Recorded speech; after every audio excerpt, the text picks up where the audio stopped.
you knock them back there and they heal up and you're like, crud, I screwed that up. I made a mistake.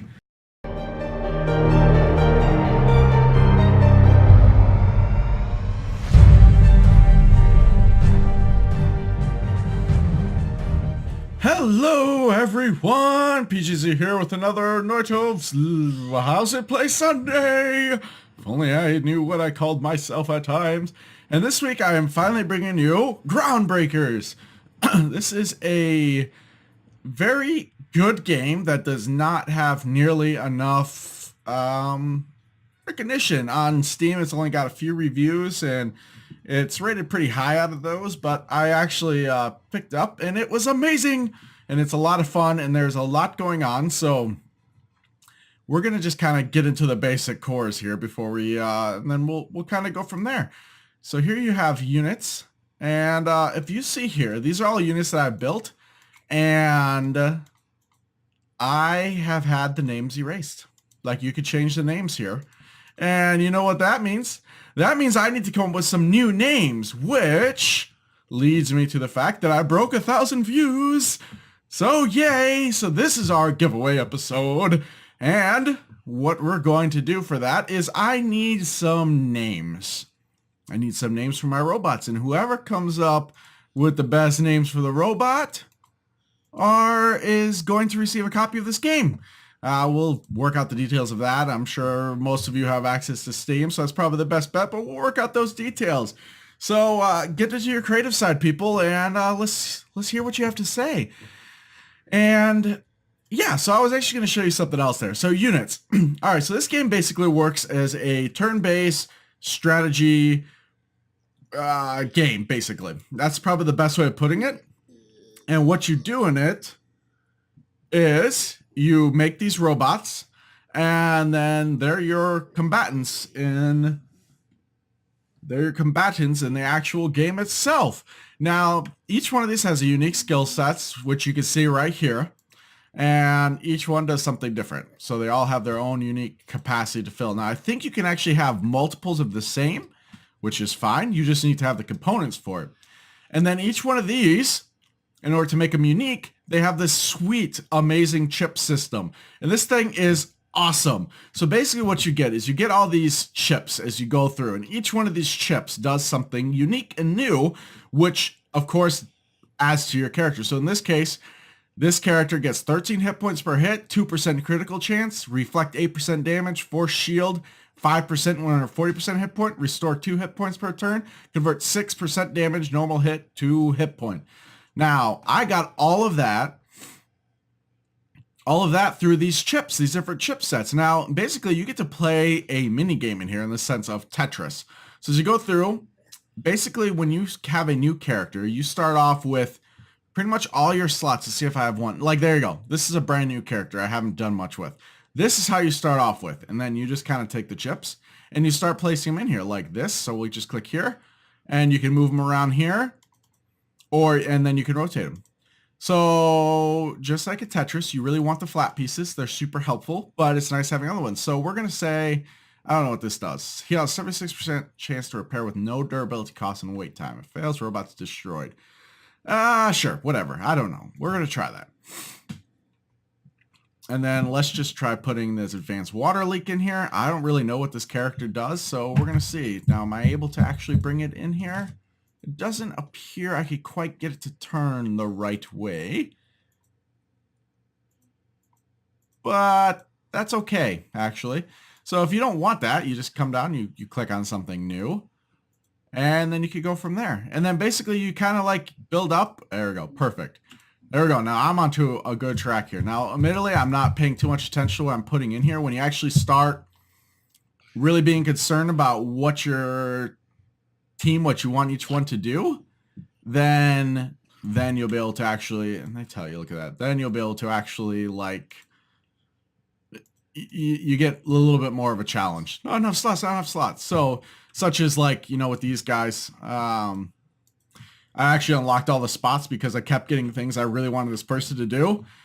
And finally I did it. And you can, after you get all the pieces and components here, so like say you want an upgraded version of well, this M1, whatever this one. Whenever using a skill, 3 damage is dealt to surrounding units. Suppose you want a little bit better one of those. So what you can do is you can come up here to combine, and you select these 3. And it has a cost associated with it, and then you just get combine. And there you go. And then what that did is it gave me a advanced level 1. So rather than, having 3 chips that basically equal out to 7, and now it's 1 piece. Doing that, you can compress chips, and basically what this does, I believe it makes up a new one for you. And then you kind of just go from there. And of course, then you can sell them. So it's a really cool leveling up system that I actually like a lot. Now, in order to get more units, you wind up going into battles and you get components. And basically then it's kind of random in the sense of how they assign them. So like, for example, here, I've got these components. In order to make this one blueprint, which I have unlocked here, I need to have a cable, and I don't have a cable. Now there's all sorts of different colors, different levels of gear here, and you can make a character in any one of those at the depending on what level parts they are. So, and then of course, then you can also upgrade. So for example, I made some of these people actually like a silver level. Yeah, this guy, I made him silver level, and I was able to do that by having the particular components involved to do that. So that's kind of how that works. Now, in this, you have several different gameplay modes. You basically have scenario, which is a unique thing where you just verse of one of these guys and you get chips. And, so if you're after a particular chip, you go in here and you basically farm until you get the chip that you were looking for. The next mode that you have is campaign. And what campaign does is it basically plays out like Risk. So each round, you get resources to spend, and you use these resources to expand your territories. So, for example, here, like if I want this military, I know it's a military spot. So say I need more military points each round. I will come here and I'll take over that. If I go into here, that's starting to wage war on this character. And then each one of these has a certain, like you see, this has got 3 coins, 2 coins. That, of course, makes more money for you each round.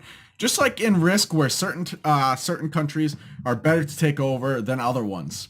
And then you come here and you have an upgrade system, which allows you to choose which one you want. And you kind of pick and advance your classes to what you want it to actually equal to at the end. And then you have officers. And each one of these officers has a rating with them. And the higher letter, grade. So, A's being the best. I don't know if there's an S rank or not. It's got some of the kind of like the JRPG type things going on. So they like their letter system. So there might be S. I haven't found that yet. So yeah, so I got C's and B's, and then you could go into each match with a commanding officer leading you, and that gives you even more of a bonus. And each one you could do something else. So like I can upgrade this spot, I can recruit instead, or I could just collect the money, and that uses up action points. And then once you run out of action points, your turn ends, and it goes on to the computer player. They go through their part, and then it just kind of goes from there. So that's kind of that's one other one that we work with. So we're going to go back to main menu, and then they have the Infinity Mine, which is where we are going to spend our time so you can actually see how the game is played. And Infinity Mine basically is where you go to get silver, bronze, the different colored parts that you need. And actually, since I want to get a lower level one, I'm just going to go in here and I'm going to try getting an iron part that we need. Let's go 3. Let's go middle of the category here. Now each one, I believe you can have 1, 2, 3, 4, 5. You can have up to 5 robots at a time with you and around. So you kind of have to be sort of smart with how you go about doing that. Each one of these each have their own unique specialty. Personally, I like this guy. He's a nice tanky character. And they kind of give you an idea of how the character's built up here by this sweet little pentagon shape there. I think that's pentagon. 1, 2, 3, 4. Yeah, 5 sides. All right. Basic geometry. And then each one will, they'll also compare there, and it'll tell you kind of what is getting in there. So I have this guy, and generally I made him pretty tough. Like his chipset is actually a tough one. I know he doesn't have much for defense, but his chipset's pretty tough. So we're going to go with him. Go with this guy because he's just amazing. We're going to go with this one because super powerful. And this one's a debuffer. And why not get a range unit of some sort. I haven't messed with the flame tongue, so let's use the flame tongue. How about that? And then we will play. You can save your loadout, so each game you could go in and like reload your combat with the particular set that you like. And then they have victory requirements and a time point limit.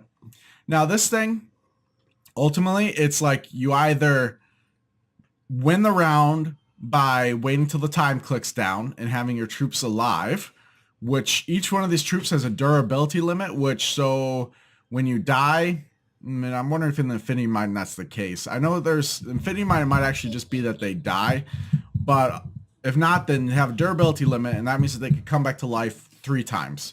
You know, like this guy's got a durability of 3. This one might have a different durability. And, you know, you could just kind of go from there. And then after you get to this point, what that does is it unlocks your super ability, which is right here. And that thing really could turn the tide of battle in your favor. And as I said, aside from, there's a couple ways you can win. Aside from having the countdown get for you, you can also just wipe out all the opponents at, you know, make sure there's no opponents left on the map. And that'll win it for you. Now, each round, you begin with a 1 skill point that you can put in here. So I'm going to go ahead and do this combo slash for this guy. And then it gives you like your typical red outline as to where the danger zone is for that. Now, it might be extended because they might have skills that could go a little bit farther. But if not, that's just the way that we're going to call it good. So then we're going to, up here, you can see the turn order. I believe that you could click up here. Yep, and this will tell you all the turn order. So, you know, if I didn't wipe these guys out in 1 round, then I have another 3 that are meant to come in right after. And this is the timer for them. So, of course, 75, the lower timer, the better, and the quicker they go. So that's what you want. Now, this guy, I like placement a lot. Time might be good, but placement knocks him back. So I'm going to go with that one. And we are going to actually just bring him right in here, and we're going to have him start doing some damage. I don't know if this is going to be a good choice, but we're going to do it anyways. So we're going to do this. All right, knocked him back 40 damage. That's pretty good. This guy, I like the Steel Fool because generally, like I said, he's a tanky one, and I can keep him alive for a long time if I put enough points into that, where he'll just stay alive. Now, he's only a melee unit, so that kind of stinks a little bit, but it's okay. We'll make do with what we got. Now, let's see. This guy, he's got, I haven't played with him yet, so shoots a fireball to direct damage or a cone of fire. You know what? Let's go with the fireball because that'll probably be a little bit, yeah, it's a little bit longer range. And then let's go here. Let's see if we can actually hit. Oh, perfect. I can hit this guy. And now this one, it does 65 damage. He's only got 37 hit points, so I think he's probably going to die. Perfect. I didn't miss, so life is good.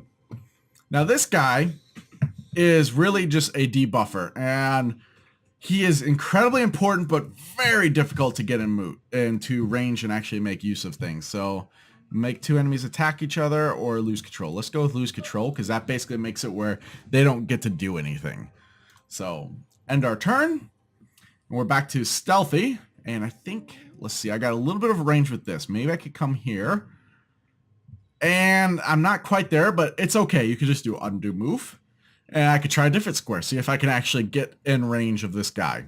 And it doesn't look like I'm going to be able to. So we're going to keep him kind of in the background for now. Because he is very, very weak. So we're just going to end his turn right there. And this guy can attack at range. So we're going to... The important thing to realize in this game is that you need to collect these boxes. You need to actually move to the square that the boxes are on. If you don't, you won't collect the goods. And that's not fun. Because that's the whole point, is we're trying to collect iron parts so we can actually make a new robot. So let's see. How are we doing with the next guys? All right, so unless this guy can get in range, which he can't, to kill, I'm going to wind up having 2 more spawn in, and I'm going to have to probably win this by the timer. But that's okay. I can handle this. Oh, no, wait. Wow, this guy actually managed to get a move first, so that's amazing. Now, his super move is gone. I don't know how much I don't actually even know what his basic attack is. Looks like he attacks in line, so we got to get him sort of lined up, I think probably right here. And perfect. Attack that guy. A little bit of damage, but... And there you go. There's where the other rollers are at now. So now I've got to deal with all of these guys now, rather than the way it was before. But it's okay. I don't mind. It's all right. A no-get, nobody's in range. I don't think I can actually get him in range to anyone again. So we're just gonna move him right here. And we're gonna end his turn. Jammer, now I might be able to come here and oh, perfect. So for example, I can take this guy out of the round now. I'm gonna jam him and he's gonna lose control. So he's not gonna be able to do anything. So it'll work out perfect. And we'll do this, push this guy, bam, all the way back.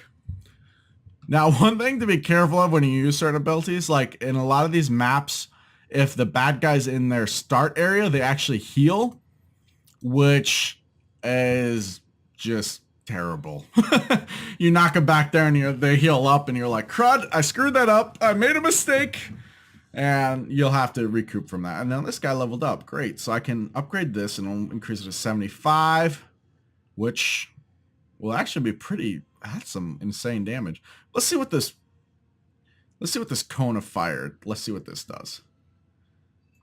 Let's take a look. Wow, that's a big, that's all right. We're going to try it out. Let's see what happens. Oh, perfect. I didn't even realize I hit that guy over there. That's great. So now what I got to do is get a person. Let's see. Can I get him here and still make him? Nope, I can't quite do that. So we'll undo. Let's at least collect one of the items here. Let's see. And perfect. Now this guy was cool with his abilities. He'll actually keep attacking, like if you can pull it off. It's really, really cool. So we're going to just do this. And move here. Undo move. Let's move him here then. And you have to worry. Haven't learned that skill. That's okay. All right, I still have movement points. And perfect. I can get in range and attack. Does so little damage. All right. Get here. And like you see these numbers above each one of these heads here. And basically what that number tells me is what they're kind of like in the Warhammer type game I played that I can't think of right now. Like where your characters get heated up and once they get heated up, they start taking damage. It's the same exact thing with this. So like if you wind up getting that fire, that heat up to 100%, then your unit's going to overheat and it's not going to be good for you. It's going to be very painful and not good. No, I think we actually got this one in the bag. We'll fireball this guy down. Boom. And there we go. Victory is ours. Now, at the end of each map, you get this victory thing here. And they basically give you that, but then they give you this salvage, right? So you click this, and then it gives you a part. And this is in addition to the ones that you gathered in the game. So these are just like bonus parts, we'll say. So now it's 35%, not so successful today. And it kind of goes that way. I've been very successful with some of those 35% and lower where I've just gotten a bunch in a row and it's really nice. And now let's see, let's go to lab. What did we get for parts? All right, we got a lot of new parts, which is great, which you could click on these and then, you know, if I had more blueprints, it'd actually open up different ones, but I didn't get what I needed. So anyhow, though, I think that that is a good idea. What does auto mining do? I don't know. We'll get there. So basically what this does is it gives you a good idea of how this game actually plays. And I have really enjoyed this game. I really have enjoyed it. It's been a great game. It's been fun. Every round that I've done, every match is good, but that's because I'm a big fan of turn-based. So if you're not a big fan of turn-based strategy games, you're not going to have a lot of fun. But if you are, great game and you won't be disappointed by it. So I think that's it for now because I don't have enough time to do another round to try farming up another one to get that. So once again, thank you all for the 1,000 views that we've reached that point. I'm so thankful that we've been there. And I do have a copy of this game for the person that has some very witty, clever names for my robots down below. Just throw them in there. I'll take a look at it. I'll decide which one I want to go with, and then you guys will get whoever wins that will get a copy of Groundbreakers. So thank you all for being along with me. So 1,000 views is great. I mean, that's awesome. It's a great mark point, and I want to thank you all for your time you spent with me in your evening, and I just wish you all a wonderful, a glorious Sunday night evening. Good night.